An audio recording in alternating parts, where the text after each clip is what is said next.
คนน้อยหนึ่ง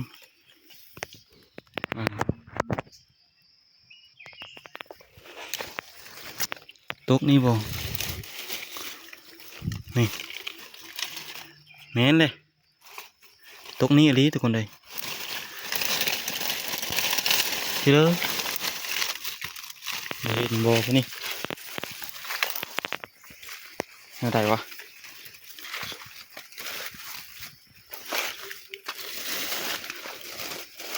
โอ้เรียบร้อยทุกคนเลยนี่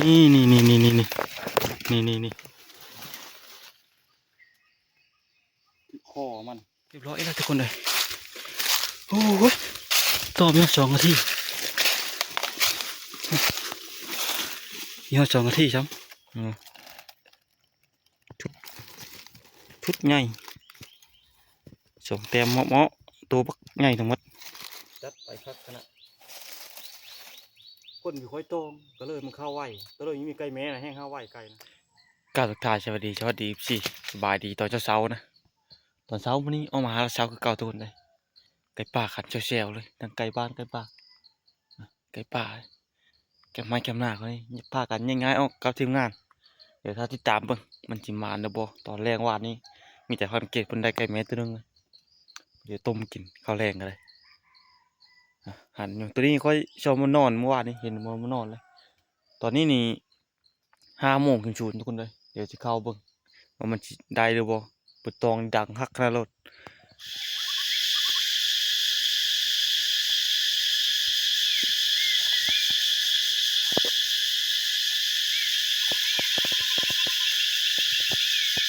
เจ๋ง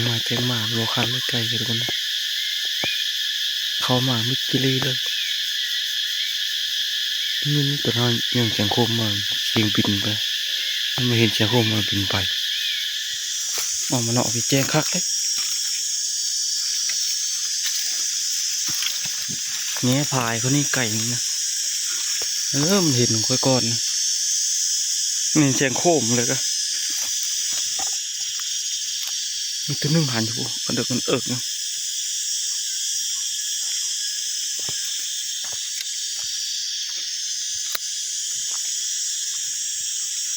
มันแตนทุกคนเลยมันก็เลยเข้าเนี่ย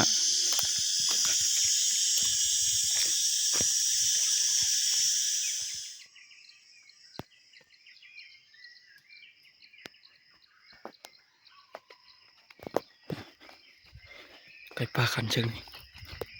เดี๋ยวจีนับบ้างออกทางใหญ่เลย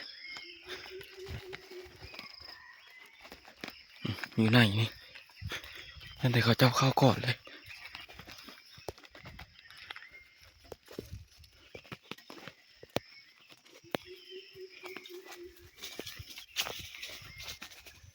ไก่นะขันเชิงนี้ขี่มาหอดกับมิดทุกคนเลยดูแคมไฮก็นี่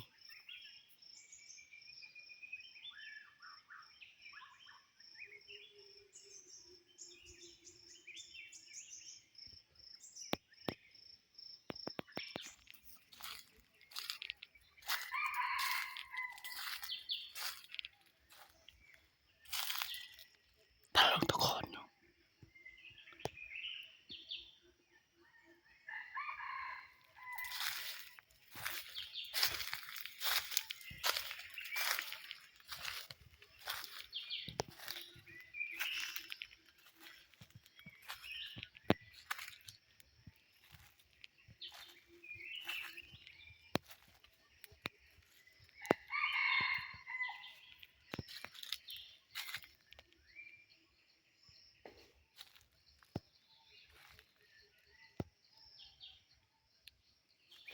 ได้ทับเจอเลยทุกคนเลยไก่อยู่เชิงนี้แหละนี่คือปืนกัดกะเล่นไปเฉยไอ้สอดเลยพวกแต่เก่ามันอยู่คอดมุนเปิดเสียงไก่แม่รอมาเล่นมาไหวขนาดค่อยมานั่งบนเปนนึงนั่งอยู่ทางมุนรอไปหาเบิ่งตัวใหม่ขันอย่างนี้ตัวนังไก่นะ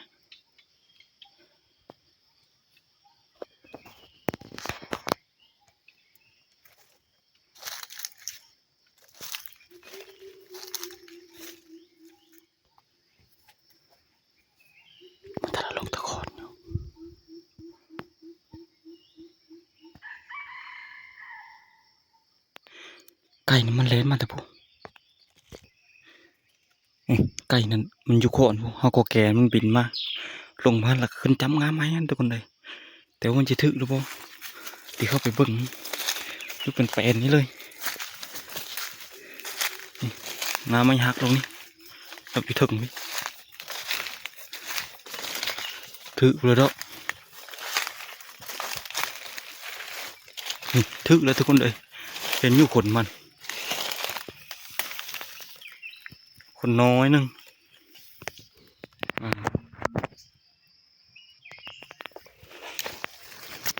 ตกนี่บ่นี่แม่นเลยตกนี่อลีทุกคนเลยทีเด้อเห็นบ่ปะนี่อะไรวะ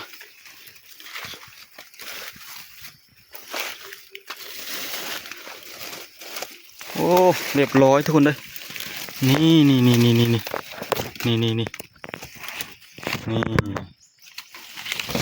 เห็นบ่ดังทุ่งนี่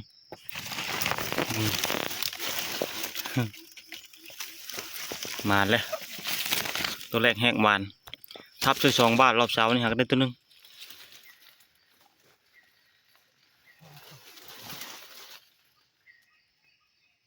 คอมันแล้วเดือโค้งขนาดทุกคนเลยตัวแรกบักใหญ่สุดไก่เรื่องใหญ่นะอันนี้ละไก่นะเดินอยู่ต่อทางอีลงบนเข้าบนทางแหละจ้อยเลยมีตุย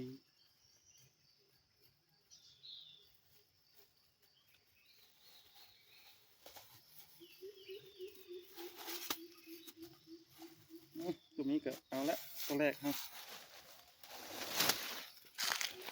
ตัวหันอยู่เทิงยันโตกันก็ยิงมือเสานี่ไปจักทำคอยมาแต่ทางนี้เด้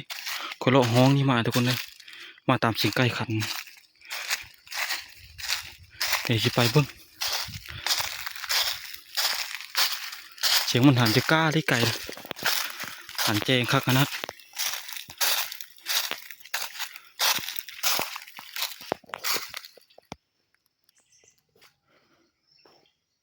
ผังเสียงมันหันจะไก่อยู่ที่ตัวนี้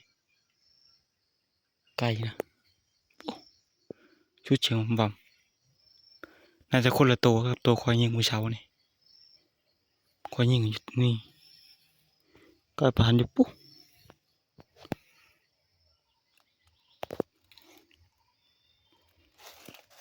มันสาหากินนะอยู่ตามโซมทุกคนเลย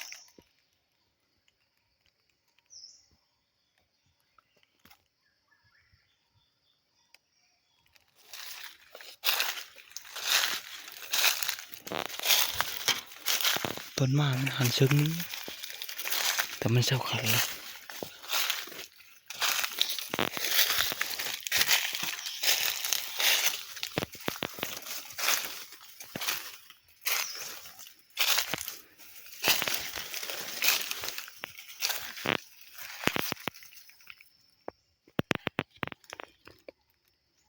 กองเหี้ยวแลนเก่าเขาเจ้า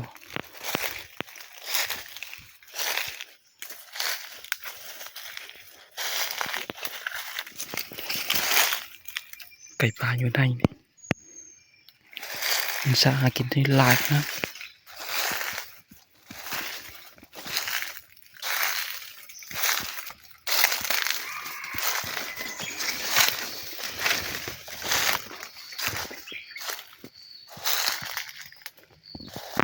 ไม่กินได้เลย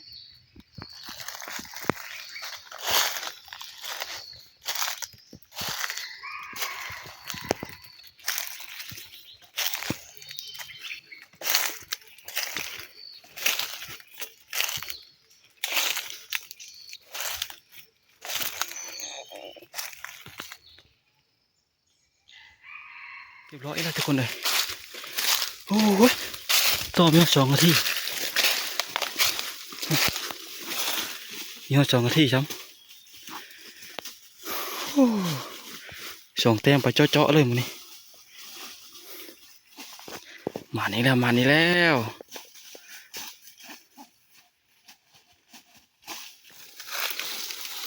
ขึ้นมาอยู่นี่ตัวทำอิฐนะโง่โหบังคออยู่แล้วจะถาดมาเขายังมีไก่แม่นะห้าไหวทุกคนเลยมีไก่แม่นะตัวนี้ก็พูดว่าไงอีก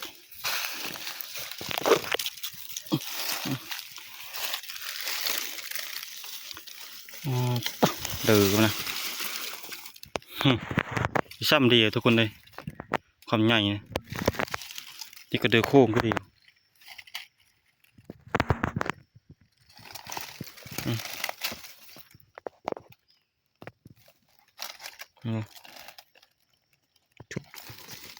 ชุดใหญ่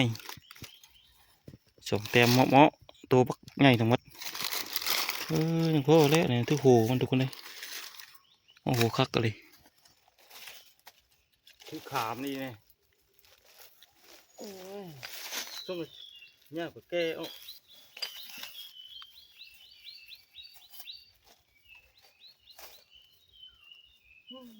เทียบเกินตัวนี้ยังง่ายกว่าอยู่ทุกคนเลยไก่นะไอ้สองเต็มไปแล้วมันนี่จัดไปคักขนาดก้นอยู่ค่อยโตงก็เลยมันเข้าไหวก็เลยยังมีไก่แม่นะแห้งเข้าไหวไก่นะ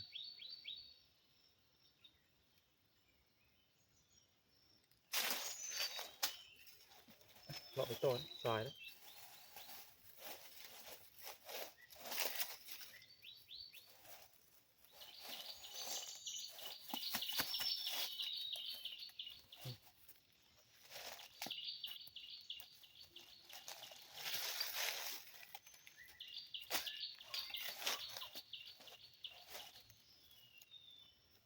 ตัวที่อันค่อยทับกันนี่จะ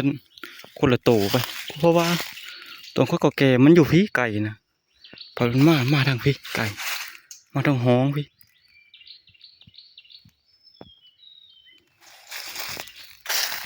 ไปทั้งเลยก็ทางป่ะนี่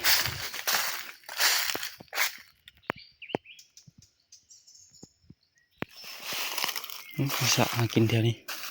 ตามทางนี่ไก่ยังไก่หมูใหญ่ไปเบิ่ง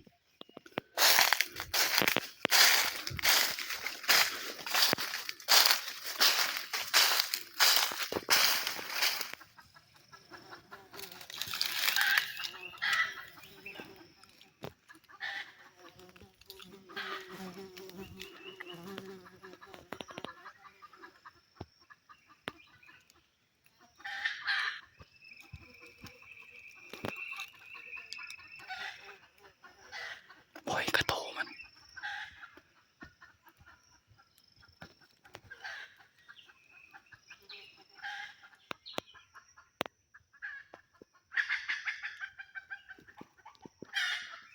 ไม่ไก่ปูนะทุกคน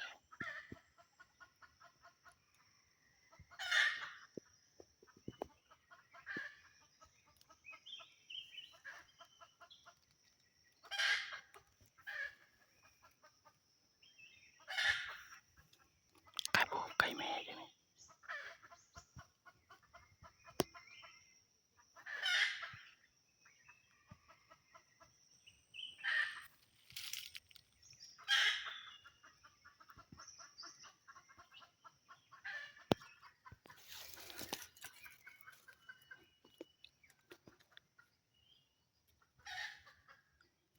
ไม่ไก่ปูไก่แม่อย่างนี้นะทุกคนนะ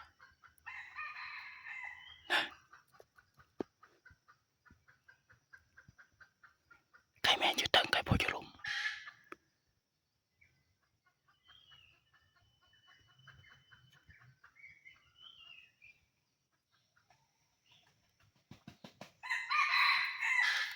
อยู่ปลายไม้ทุกคนเลย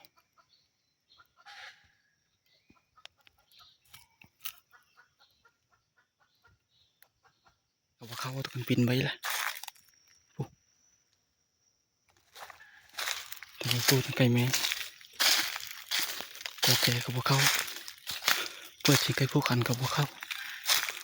มันอยู่ถึงไหมมีไปเรือไหลมันพอ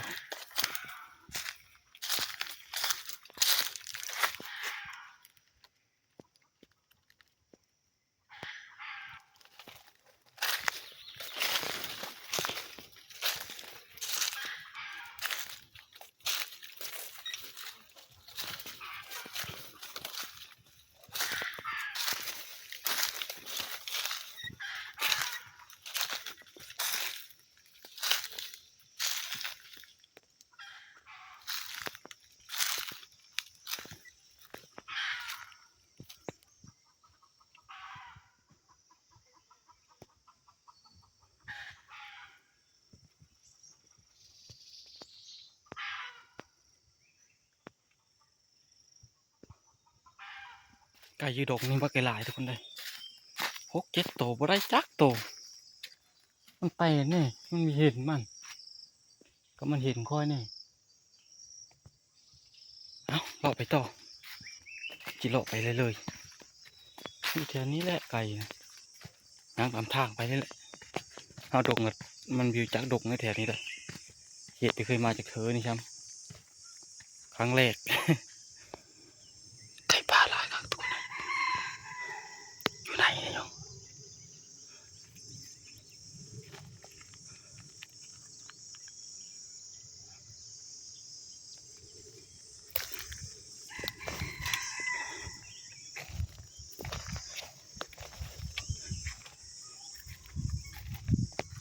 ทับเลยทุกคนได้ พอยืนอยู่นี่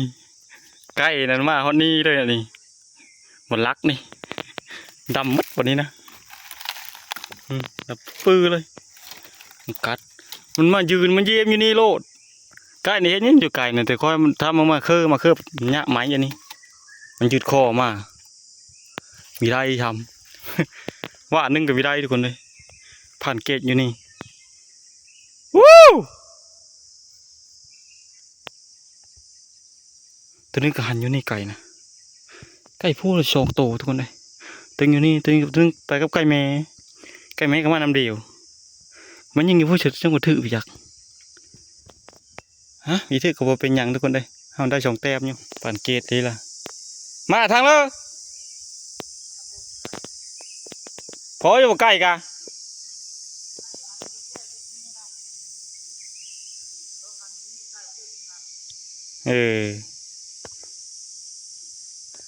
เพิ่นว่าไก่หันทองอยู่นี่แต่คนใดเพิ่นกำลังเข้ามาปุ๊บ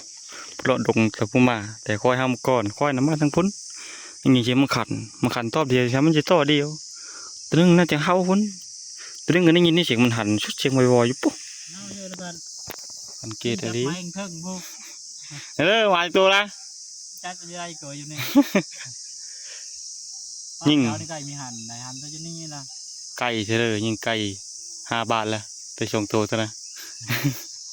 ยิ่งไก่แม่บัดนึงลายโตรีไก่แม่ย้อนนะตาจะเชี่ยวไก่ผู้ก็จะเชี่ยวอยู่เก่านะทางง่ายเงี้ยเข้มทางหันนี่ไก่แม่เนี่ยก็แก่ไปเลยนี่ชุกกระตู้ตัวนี้หันอยู่นี่ไปพูดละขันเลยตัวนี้นะให้พันเกตเป็นเฮานะเป็นเฮาทางนี้ไก่หันอยู่นี่เดี๋ยวค่อยจะเลาะโหยนะเลาะโหยทางที่ค่อยมาไปแหละ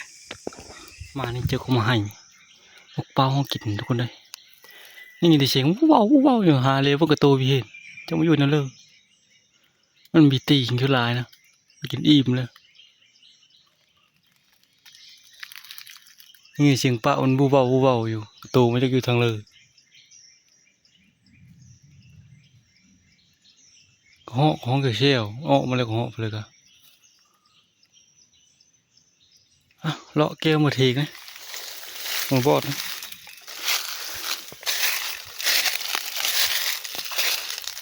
เชื่อเลาะทางกันบนจะไก่ขันทุกคนเลยมาแล้วไก่กินมาให้เยอะแช่อยู่ดูโพยตัวหัวเข้าไก่แม่หลาย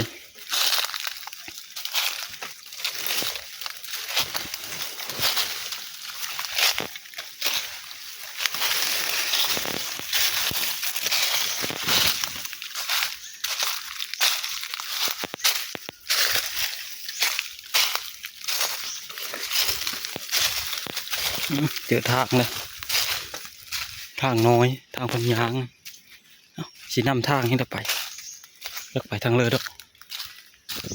อันนี้ชุดของมอดทีนะบ่ได้โอ้ชวนมันกว้าง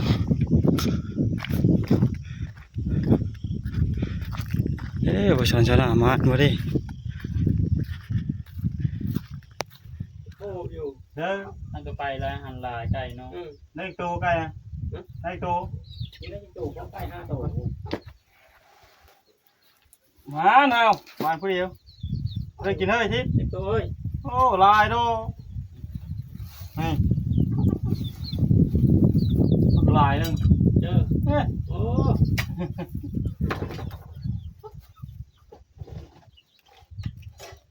น้อยทำบีอันนั้นได้ นั่นเลยไปแต่เช้านะมีพอไปเลย โอ้ล่ะทำไม่ได้เพราะจะขี้ห้าโต ก็แกก็มีมา แก่นตะมาบินมาโลด ก็แกทั้งหมดเนี่ย ก็แก่น่ะเต็มมีชื่อ ซับ5 บาทได้2 ตัวหนึงตีได้โซะหนึ่งอีทื่อ ช่างรถไทยฮะช่างรถจักรขายไก่มา เอ้ยเลิศทิศเอ้ยเลิศกิน ต้มฟ้าเว้ย มีหัวบักแพรว ฮะ มีหัวบักแพรว ฮะ อ๋อตัวคอมันจะไปตัวนี้หนูจะมากินเลย ตัวใหญ่เยอะเลยยังเชฟชื่อเด้บักแพรวเลยมีน้ำเฉยนี่นะ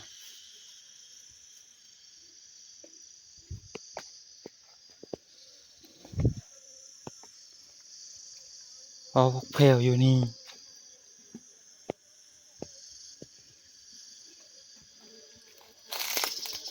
อันนี้บ่แมวเลยดอกแม่นล่ะเบื่อจุนะรถ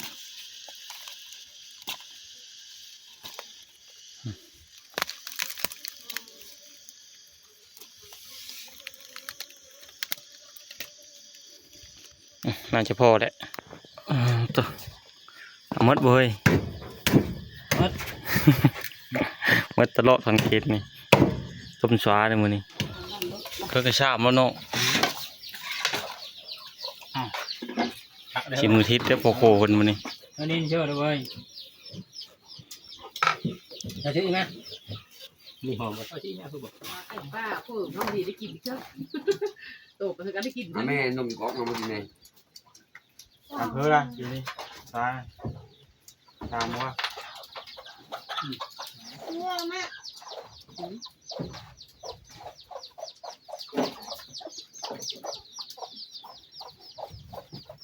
นี่ใช่โคที่ สวย เห็นคู่เลย เพื่อนอ่ะ ลูกค้าดอกลูกค้า เบอร์นั้นเชื่อเบอร์นั้น เราเว้าพี่เลือป่ะ มัน นี่ไม่ได้แล้วบีบตั้งแล้ว ผมก็เอาอยู่กินเนาะ กินข้าวกินน้ำย่าตอนนี้เดินทางมาฮอดเฮิดเลยมาฮอดลูกชาวแล้ว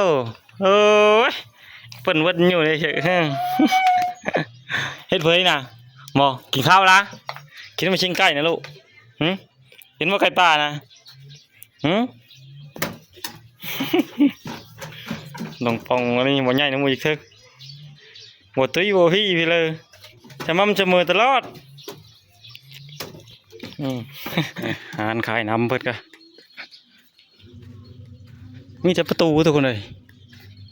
ล็อกเราไว้นะล็อกแล้วไว้หาบนข้างในนะหมดแล้วมันวางเคิงเชื่อไข่อันนี้พังนี่กับไข่ขึ้นทุกคนเลยฝั่งนี้ก็ไข่มัดประตูมันนะฝั่งนี้ก็ไข่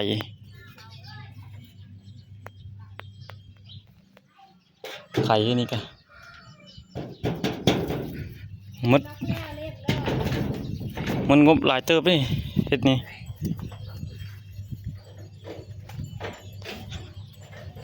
เอาข้างในเป็นได้เลยงามอยู่บ่ข้างใน